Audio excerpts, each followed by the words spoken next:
Welcome to your Moving to Norfolk podcast. This is your midweek mix. This is going to be a new format that we're going to introduce into the series that we're already producing over of content at the Moving to Norfolk channel. My name is Craig Houston. I'm with the Moving to Norfolk team, and I love to talk about everything dealing with the Hampton Roads real estate market. And I'm big on making sure that you're well informed on everything that we can discuss in real estate, business developments, and trends that's taking place in the Hampton Roads market. So if anything dealing with Norfolk, Virginia Beach, Chesapeake, Suffolk, Newport News, or Hampton, or even in Williamsburg, if any of that stuff interests you, I think this is the podcast for you. So I want to go ahead and encourage you to go ahead and subscribe to the channel and ring the notification bell so that way that you can be the first to learn about any and everything dealing with the Hampton Roads real estate market. And if you're listening to this also in all forms of podcasts, whether that's Spotify, Apple, whatever, I want you to go ahead and leave us a 5-star review if we deserve it at any point in time, because that it helps get this broadcast out to as many people as possible as we continue to discuss trending developments that's taking place in the Hampton Roads market. In today's video, we're going to be today's podcast episode. We're going to be talking about exactly things that's going on since July 2025 with the real estate market in Hampton Roads. But then also we're going to break down just a little bit of information that's going on right now with the Hampton Roads Bridge Tunnel expansion. I think that is very something that we want to talk about as much more here as well, to kind of give you a little bit of idea and update on where we're currently at. But then also I want to talk to you about the new opening over at Atlantic Surf Park. That is going to be the highlight of our conversation today. We're going to get into the details of that. But then also I want to talk to you about how these things are going to all impact businesses and the real estate communities as a whole. So I'm going to break down a few things here today in this podcast. And if you find value at any point in time, definitely hit us with a like. And if you want anything that you want to know about the Hampton Roads real estate market in any way, I want you to go ahead and visit over to movingtonorfolk.com. We're going to leave that down in the description in the show notes for you as well too. But we're going to go ahead and get started here, because I don't like to keep you long, and I don't want to try to oversell you on anything or overhype you on anything. So if you feel that we are earning your business and your trust, I'll always be here for you, and you know I got you. So let's get into what's going on over with the real estate market over in Hampton Roads first. I want to pull up the numbers so that way that you can actually see what's really taking place in our Hampton Roads market, because I think in the last year, we've seen tremendous growth that a lot of people are not seeing across the country, but that doesn't mean that we are not experiencing it here over in Hampton Roads as well too. So I think this is something that you want to make sure that we talk about a little bit more, so that way that you can have an idea on what's going on with it. So let's just look at the median sales price for Hampton Roads. It's down to $368,700 in the last month from June to July, but it's still up 3.6% or a year over year. And then you'll see that our closed sales transactions, so homes that have closed and sold, are up 4.1% year over year. And then you'll see median days on market has grown to 11.8%, which means that we are now at around about 19 days on median days on market for a home to actually go under contract, which is well below a month in a lot of cases. Now, this is going to be variable in neighborhoods and in cities, but it's still something to consider if you're a seller, that your home is actually still being able to be off the market in most cases in less than a month, which is tremendous in any market, in my opinion. Now, when it comes down to what you're receiving from a list price received, most are still seeing about 100%. We're down about 0.6% here when it comes down to it year over year. And that's still only down minor. It's very marginal at this point, but you'll see your median sold per square foot is actually going to be up by 5.4% to $214 per square foot. New listings is up about 11.5%, and active inventory is up by 21.7% as well too. Now, months of inventory is reflective of 16.9%, and that gets us to about 2.3 months of supply of inventory. Okay, so to me, what this really means is that we are seeing tremendous value still being locked in this market, and pricing demand has appreciated, but is not going in droves higher. So that allows for us to see that equity is still scaling up, and buyers are still getting reasonable pricing demand right now.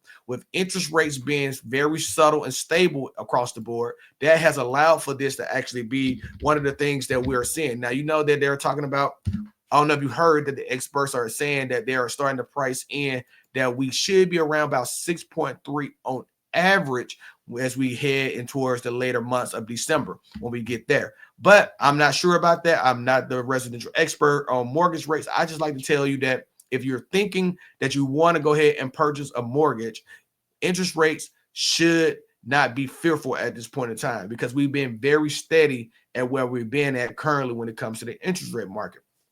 The thing that I will say is that if you're thinking that you can wait for prices to come down, we haven't seen it.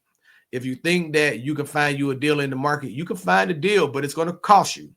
And it's not going to be what you think. I mean, the $100,000 house is now the $200,000 house. The $200,000 house is now the $300,000 house. And most people don't even want the payment at a $400,000 house. So to me, I think that you're seeing that the market is pretty much priced in exactly what we should be at, and it's very stable in Hampton Roads. Now, I can't speak for California, I can't speak for Washington State, can't speak for Austin, Texas, or I can't speak for Phoenix, Arizona, or any other parts because I don't live there currently.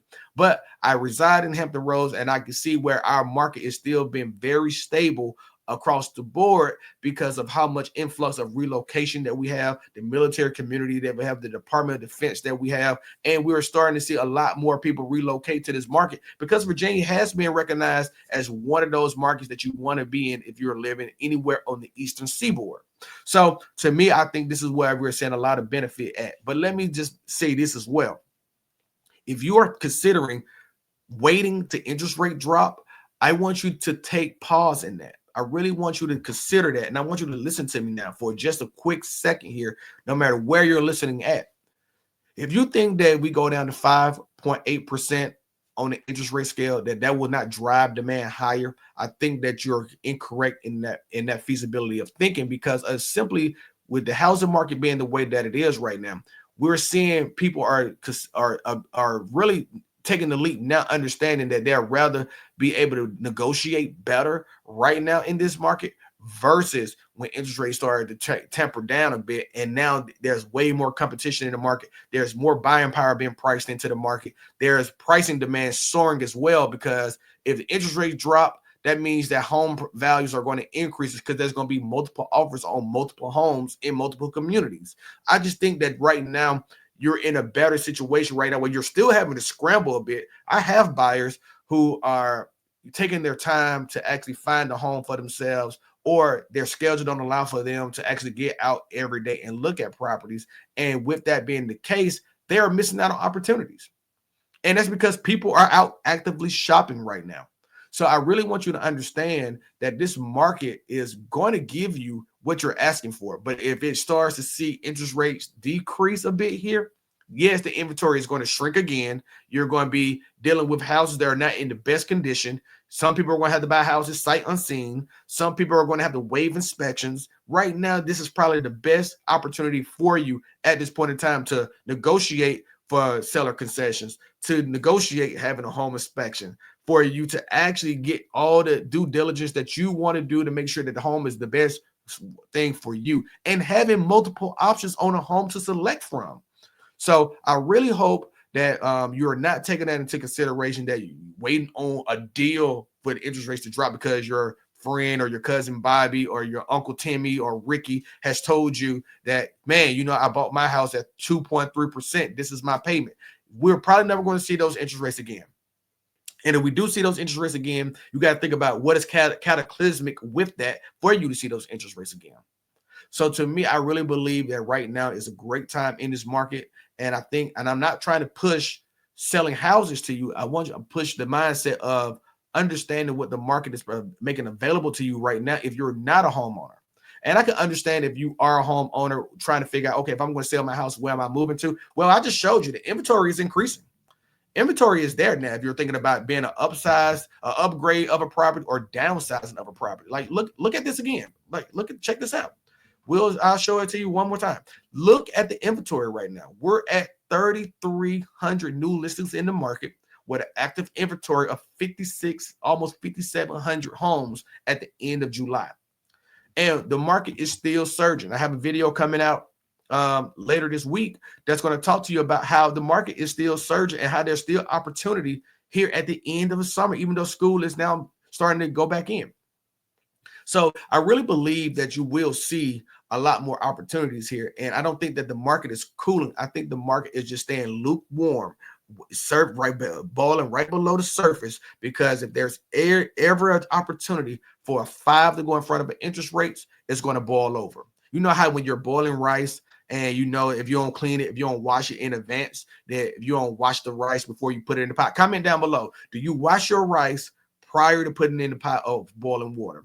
Or do you actually just boil the water, then throw the rice in? If you boil the water and throw the rice in, what typically happens is that all that film that's on the rice actually boils up, or it starts to stew up, and then you have to cool the heat down to get it all out of there. But that's right below the surface of what you're going to see. This thing is ready to boil over at any given time.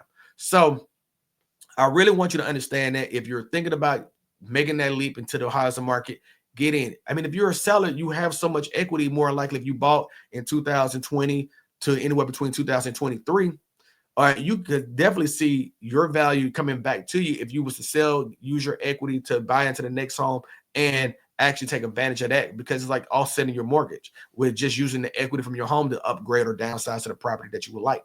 So I think there's opportunities here. And if you have questions about that, definitely use any of the links down in the description below, and we'll love to help you with that. So let's move on over to topic number 2.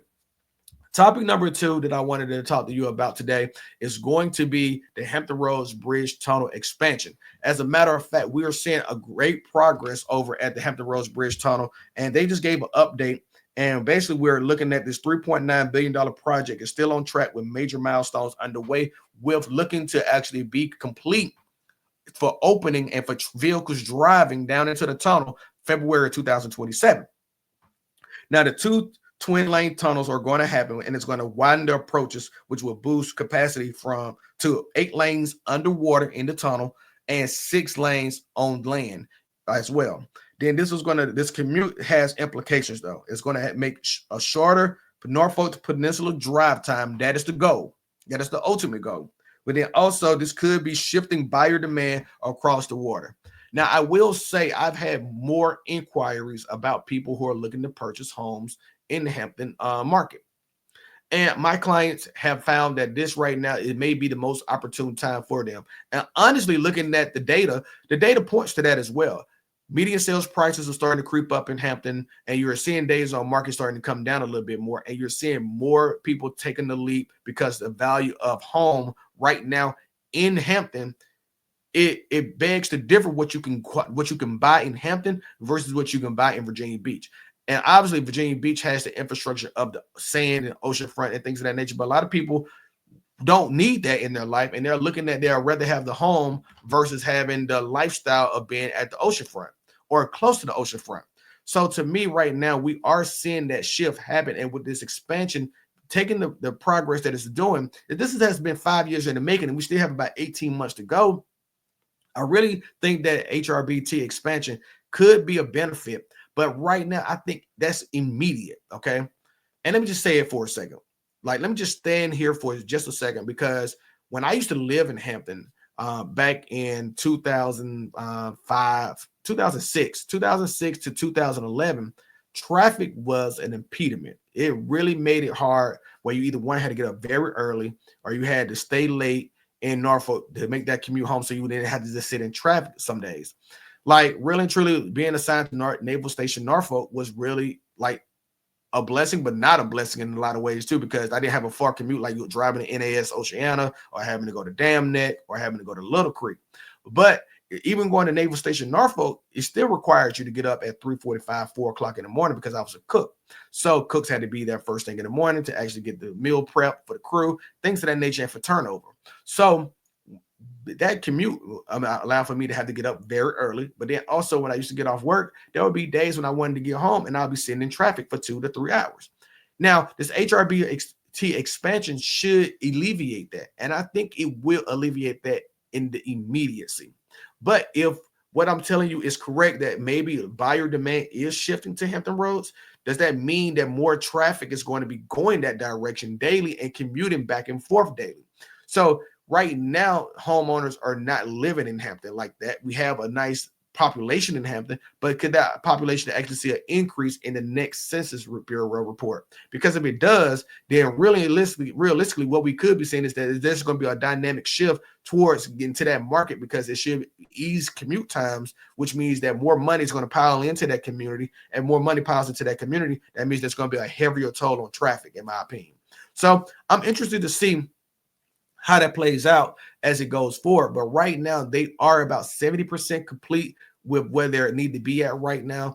They said that the boring machine has turned around, and it's about 75% complete with its actually boring mission as of in July. So we'll see where that actually leads us to. And comment down below, what do you really think is going to be the impact of the HRBT expansion? I'm curious to hear your thoughts. Now, in our next segment, we have to talk about exactly what's going on down at the oceanfront as well, too. Have you heard about the Atlantic Surf Park that's actually open down at the oceanfront?